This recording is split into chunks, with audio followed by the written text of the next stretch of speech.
Sí, ahora sí. Gracias. Constituida desde el año 1995 con el único objetivo de poner en valor el papel de la mujer a nivel social, económico en nuestro territorio. Nuestras socias pertenecen a todo el territorio. Perdona, Luis, no hay presentación, ¿verdad? No, da igual. No. Yo había preparado una presentación, pero da igual, no hay problema. No hay problema, no te preocupes. Nuestras socias pertenecen a todo el territorio del Principado de Asturias y si bien es cierto que hay una mayor representación en la zona urbana, también aproximadamente un poco menos del 50% pertenecen a las áreas rurales. Esto significa que conocemos de primera mano, muy de cerca, cuáles son los beneficios y las ventajas de poner una empresa en las zonas rurales.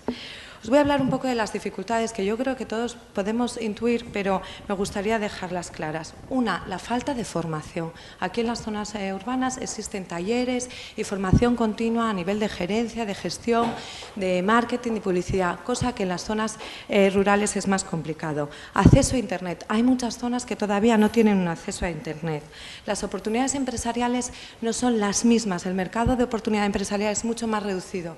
Todo ello más o menos tiene mucho que ver con la parte agraria, ganadera y también con turismo rural.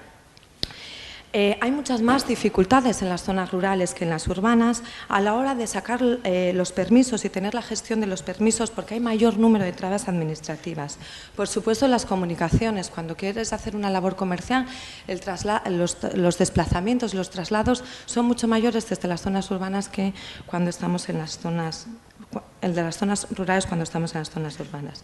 Y finalmente la conciliación, ¿no? Tanto para padres como para madres es mucho más fácil encontrar aquí en las zonas urbanas esas herramientas que nos permiten conciliar nuestra vida profesional y vida familiar. Todos estos hándicaps son presumibles tanto para hombres como para mujeres. Pero hay uno que a nosotros como asociación nos preocupa especialmente, que es la invisibilidad de la mujer. Y lo digo así, la invisibilidad, porque la mayoría de las empresas o establecimientos, explotaciones agrarias, ganaderas y de turismo rural, es la mujer la que está día a día trabajando esa empresa, pero por desgracia es el hombre el que está legalmente llevando esa empresa. Esto significa que está cotizando el hombre y no la mujer, y por lo tanto es el que goza del reconocimiento jurídico, económico y social. Las mujeres aparecen simplemente como meros cónyuges en la categoría de ayuda familiar.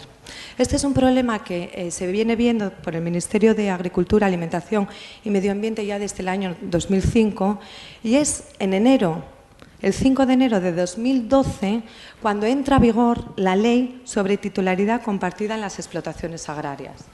Yo había puesto una noticia del año pasado, porque es sorprendente que en la televisión autonómica salga hace un año después de que entrara en vigor esta ley, el primer matrimonio con cotitularidad en una explotación agraria dentro del Principado.